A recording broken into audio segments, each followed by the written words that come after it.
আপনার খুবই ব্যক্তিগত একটা প্রশ্ন করতে চাই আমার অনুষ্ঠানের শেষের দিকে। আমি জানি অনুষ্ঠানটা আজকে ভারী হয়ে গেল শেষের দিকে এসে। এই অনুভূতিটা আসলে এক্সপ্লেন করার মতো না। আপনার জীবনের বেস্ট কোম্পানি, আপনার গল্প শুনে যতটুকু বুঝেছি সেটা হচ্ছে আপনার স্ত্রী। জি। আপনার কখনো মনে হয় না যে যেই মরণ ব্যাধির সঙ্গে সে লড়াই করছে, হঠাৎ করে সে যদি আপনার জীবন থেকে মিসিং হয়ে যায়? এইটা আসলে আমার জন্য ভাবা খুব কঠিন, কারণ এই পৃথিবীতে আমাকে কেউ আসলে আমার পাগলামিটাকে প্রশ্রয় দেয়নি, কেউই দেয়নি। এবং আমার বাবা, মা, আত্মীয় স্বজন, আমার আত্মীয় স্বজন পর্যন্ত আমাকে আসলে কোনো প্রোগ্রামে আমাকে কখনো ইনভাইট করতেও চায়নি, কারণ আমার কাছে কোনো টাকা ছিল না এবং আমি চাকরি বাকরি সব ছেড়ে দিয়েছিলাম। তো আসলে আমার স্ত্রী হচ্ছে সবসময় চেষ্টা করেছে আমার শখটা পূরণ করতে।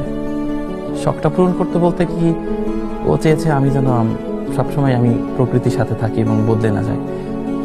ও ক্যান্সার ধরা পড়লে ওর মাথার চুল পর্যন্ত পড়ে গিয়েছিল।